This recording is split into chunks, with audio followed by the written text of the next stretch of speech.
എന്തായിരിക്കും ഒരു biggest fear? എനിക്ക് ഭയങ്കര അതെന്റെ എപ്പോഴെങ്കിലും ഞാൻ ഒറ്റയ്ക്കാകുമോ എന്നുള്ളൊരു സാധനമായിരിക്കും.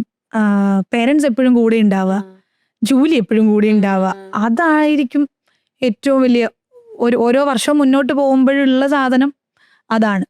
അച്ഛൻ ഇടയ്ക്ക് 2-3-4 മാസം മുന്നേ ഒന്ന് വയ്യാണ്ട് വന്നു. അപ്പൊ എന്റെ ലൈഫിൽ അച്ഛൻ വയ്യാണ്ടാവുന്നത് ഞാൻ കണ്ടിട്ടില്ല.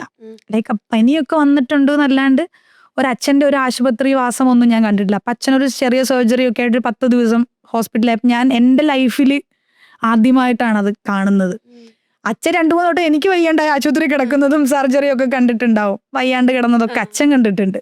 അച്ഛൻ കരയുന്നത് ഞാൻ കണ്ടിട്ടുണ്ട്. പക്ഷെ അച്ഛൻ വയ്യാത്തൊരച്ഛനെ ഞാനൊരു 10 ദിവസം അത് കഴിഞ്ഞിട്ട് ഒരു 1-2 മാസം അച്ഛൻ ഡൗൺ ആയിട്ട് കാണുന്നത് ഞാൻ ആദ്യമായിട്ടാണ്. അപ്പോഴാണ് നമുക്കത് മനസ്സിലാവുക, ഓക്കെ ഇവർക്ക് വയ്യാണ്ടാവുമ്പോൾ നമ്മൾ ഇങ്ങനെ ആവുന്നുണ്ടെങ്കിൽ ഏതെങ്കിലും ഒരു കാലത്ത് ഇവര് ഇല്ലാണ്ടാവുമ്പോൾ എങ്ങനെ അതിനെ ഇതാക്കുമെന്ന് ഞാൻ പേടിച്ചിട്ടുണ്ട്. അപ്പൊ ഞാനിപ്പം പ്രാർത്ഥിക്കുമ്പോൾ അത് ഇച്ചിരി കൂട്ടി പ്രാർത്ഥിക്കും ഞാൻ, അച്ഛൻ്റെ അമ്മേൻ്റെയും ആയുസ്സും ആരോഗ്യവും. കാരണം ഞാൻ മേ ബി അത് അനുഭവത്തിൽ കൂടി എങ്ങനെയായിരിക്കും അതിന്റെ പെയിൻ എന്നുള്ളത് ഞാൻ മനസ്സിലാക്കുന്നത് ഒരു 4-5 മാസം മുന്നെയാണ്. അതിനു മുമ്പ് നമ്മളത് കാണുന്നില്ലല്ലോ.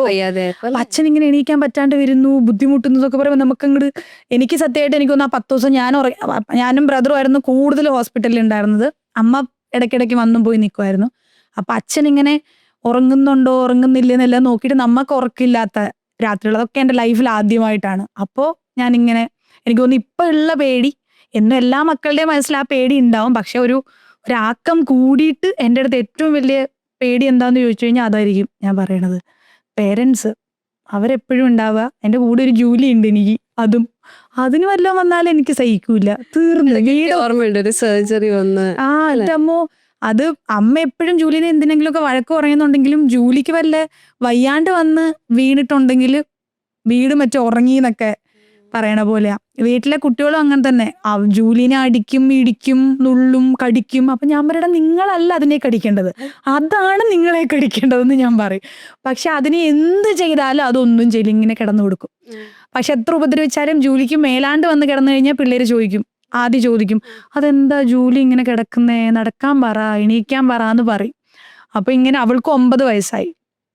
അപ്പൊ ഞാനിങ്ങനെ അതും പൂജാമുറില് പ്രാർത്ഥിക്കുമ്പോൾ ഞാൻ മറ്റേ കർപ്പൂരത്തട്ട കുഴിഞ്ഞിട്ട് ഞാനിങ്ങനെ കൊണ്ട് ഇച്ചിരി കുറേ അനുഗ്രഹം ജൂലിക്ക് എന്ന് പറയും. ജൂലി വിചാരിക്കും ഇത് എന്ത് ചെയ്യുന്നേ എന്ന് വിചാരിക്കും. ഇപ്പൊ അന്നേരം ഞങ്ങളിങ്ങനെ പൂജാമുറി കയറുമ്പം ഇതെനിക്കുള്ള പൂജയാന്ന് പറയും. ജൂലി ഇങ്ങനെ ഫ്രണ്ടിൽ ഇങ്ങനെ നിന്ന് വരും, ഞാനാണ്. അതെ, ഓക്കെ അനുഗ്രഹം ചൊരിഞ്ഞോളൂ എന്ന് പറയും.